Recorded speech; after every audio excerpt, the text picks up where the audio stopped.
Om Shanti. Good morning.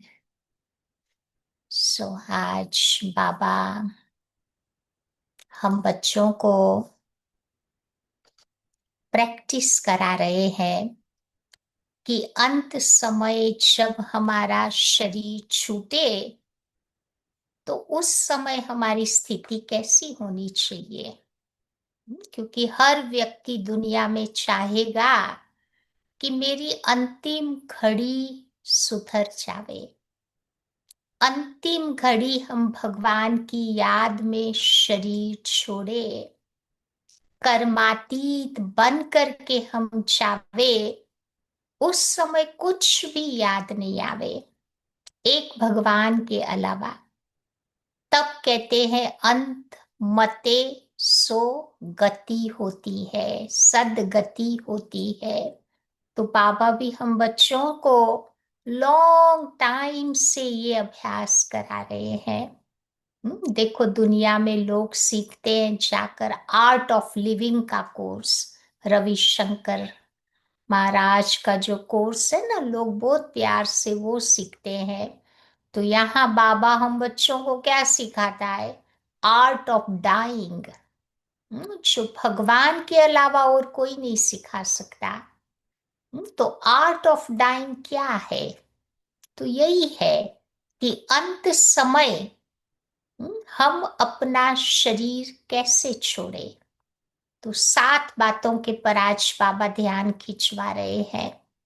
पहली बात बाबा कहते हैं कि जब भी हमारा शरीर छूटे उस समय हम कंप्लीट होश हवास में हो, कॉन्शियसनेस हमारी बनी रहे। क्योंकि कई बार आप लोगों ने देखा होगा कि लोग नींद में ही चले जाते हैं। कई बार लोग कोमा में चले जाते हैं, अनकॉन्शियस होकर के अपना शरीर छोड़ते हैं। लेकिन बाबा कहते जब हमारा शरीर छूटे तो उस समय हम फुल्ली होश हवास में, यानी सोल कॉन्शियस होकर के आत्मा शरीर से निकल रही है। ये अभ्यास हमारा होना चाहिए। याद करो हमारे ब्रह्मा बाबा को, बाबा ने कैसे शरीर छोड़ा। जब बाबा का शरीर छूटा उसके पहले बाबा को हार्ट अटैक हुआ था। तो कर्म भोग एक्सट्रीम पर था, लेकिन बाबा ने दृढ़ संकल्प किया था कि मुझे इस कर्म भोग को कर्म योग में परिवर्तित करना है। और बाबा की याद में बाबा ने किया वो काम। दूसरी बात, जब बाबा ने शरीर छोड़ा तो बाबा को ये फीलिंग अंदर से आ रही थी कि शब बाबा मुझे बुला रहे हैं। बच्चों के साथ का प्योर अटैचमेंट था, लेकिन अंदर में बाबा मुझे बुला रहे हैं। तो उस अटैचमेंट से भी बाबा डिटैच हो गए और शिव बाबा की याद में, उसकी लगन में बाबा मगन हो गए। तीसरी बात, जब बाबा ने शरीर छोड़ा तो उस समय डेड साइलेंस की वो स्टेज थी। बाबा अनुभव कर रहे थे अंदर में कि एक एक शरीर के ऑर्गन्स, एक एक पैरामीटर्स शटिंग डाउन हो रहे हैं और वेरी क्वाइटली आत्मा इस शरीर से निकल रही है। तो बाबा टोटली उस समय प्रेजेंट मोमेंट में थे। न कोई पास्ट की बातें याद आती थी, न कोई फ्यूचर की। तो ऐसी स्थिति हमें भी बनानी है। जैसे बाबा ने शरीर छोड़ा, हम भी फुल्ली होश हवास में अंतिम घड़ी हमारा शरीर भी छूटे तो ये अभ्यास अंत समय में नहीं होगा। उसके लिए अभी से हमें प्रैक्टिस करनी पड़ेगी, तब जा करके वो स्थिति अंत में बनेगी। बाबा ने भी 32 इयर्स 33 इयर्स कांस्टेंट अभ्यास किया ना, बॉडीलेस बनने का, सोल कॉन्शियस बनने का। तब तो बाबा की उस स्थिति में शरीर छूटा। दूसरी बात बाबा कहते हैं कि जब भी हमारा शरीर छूटे तो अंदर में संतोष की अवस्था हो, contentment, deep deep inner satisfaction, आंतरिक संतुष्टि हो कि बाबा ने मुझे जो काम दिया था वो काम मैं सक्सेसफुली करके बाबा के पास जा रही हूं। मैं माया जीत बन करके बाबा के पास जा रही हूं। इस जीवन में मुझे जो भी पुरुषार्थ करना था, जो भी तपस्या करनी थी, जो भी सर्विस मुझे करनी थी, बाबा ने मुझ आत्मा को निमित्त बना करके वो कार्य करवाया है। तो अंदर में एकदम आंतरिक संतुष्टि हो कि सारा काम करके मैं आत्मा छुट्टी ले रही हूं। जैसे मैं आपको उदाहरण बताऊं स्वामी विवेकानंद के जीवन का। जब वो धरती पर आए थे, बहुत बड़ी बड़ी आशाओं के साथ आए थे। उसने कहा था कि मुझे 100 नैस्टिक ब्रह्मचारी मिल जावे तो मैं पूरे भारत को बदल सकता हूं। लेकिन जिस समय इन्होंने शरीर छोड़ा, बड़ी निराशा के साथ गए। उसको उस समय 100 नैस्टिक ब्रह्मचारी नहीं मिले। उसकी कंपैरिजन में तो आप देखो बाबा के पास कितने सारे बच्चे हैं जो घर गृहस्थ में रह करके कितना अच्छा पुरुषार्थ कर रहे हैं। तो ये आंतरिक संतुष्टि हो।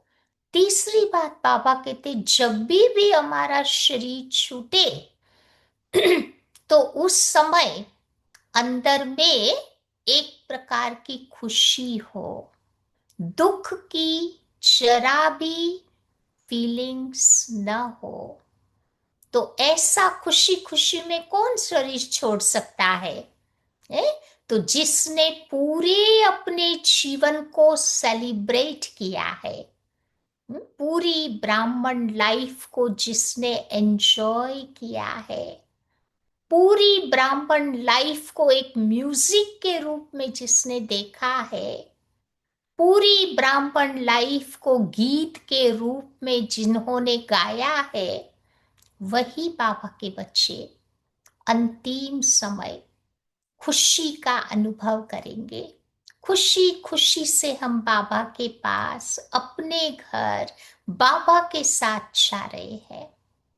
चौथी बात बाबा बताते हैं कि अंतिम समय हमारी डिटैच्ड अवस्था हो, उपराम स्टेज, सबसे आत्मा उपराम बन जावे। कई बार मैंने तो देखा है कि कई फैमिलीज होती है, उनके पोतरे धोतरे इतने अटैच होते हैं, बात मत पूछो।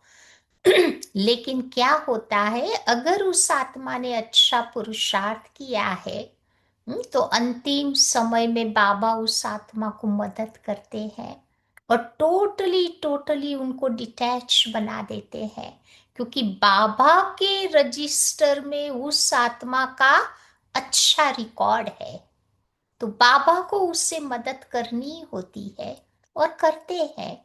कईयों को मैंने देखा है कि अंतिम समय आत्मा एकदम उपराम, चाहे व्यक्ति हो, चाहे वस्तु हो, चाहे पदार्थ हो, सबसे उपराम। पांचवी बात बाबा कहते, जब हमारा शरीर छूटे तो हमारा ये अभ्यास अंदर ही अंदर हो, निराकारी बनने का, निर्विकारी बनने का और निरअहंकारी बनने का। जो बाबा के 3 शब्द बाबा ने बोले थे, इनकॉर्पोरियल, वॉइसलेस, ईगोलेस। यही बाबा के फाइनल वर्ड्स रहे थे। तो इन तीनों शब्दों का अभ्यास मेरे जीवन में लॉन्ग टाइम का होना चाहिए, तब जाकर के वो स्टेज बनेगी। अंतिम समय वो स्टेज नहीं बनेगी। छठी बात बाबा कहते हैं कि जब भी हमारा शरीर छूटे तो अंदर में नन बट वन, मेरा तो एक शिव बाबा, दूसरा न कोई। मुझे किसी मनुष्य आत्माओं से मेरा एक्सचेंज नहीं करना है। टोटली एक बाबा ही मेरा संसार है। बाबा से ही मैं आत्मा कमिटेड हूं। तो ऐसी नन बट वन को याद करने वाली सच्ची सच्ची नन बन करके मुझे रहना है। और एक लास्ट बात बाबा बता रहे हैं कि बार बार अंदर में वो आता रहेगा कि now is time to return home, अब घर जाना है। दीदी मनमोहिनी को हमने देखा शरीर छोड़ने से 1 साल पहले दीदी बार बार ये पाठ पक्का कराती थी कि अब घर जाना है। घर की स्मृति बार बार आत्मा को अंदर में रहेगी। तो इसीलिए जहां जाना है उस जगह को तो याद करेंगे, तो फिर डर नहीं लगेगा। देखो आज की दुनिया में लोग शरीर छोड़ने का नाम लेते हैं और कितना डरते हैं, क्योंकि बेचारों को पता नहीं है कि शरीर छोड़ करके उनको कहाँ जाना है, कैसे जाना है, कौन ले जाएगा, क्यों जाना होता है। इन सारे प्रश्नों से वो अनजान है।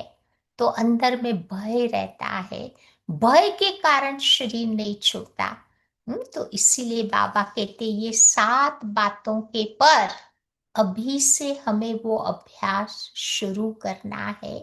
तब बाबा कहते बाबा की याद में शरीर छूटेगा और अंत मते सो हमारी गति हो जाएगी। ओम शांति। तो आइए सुनते हैं आज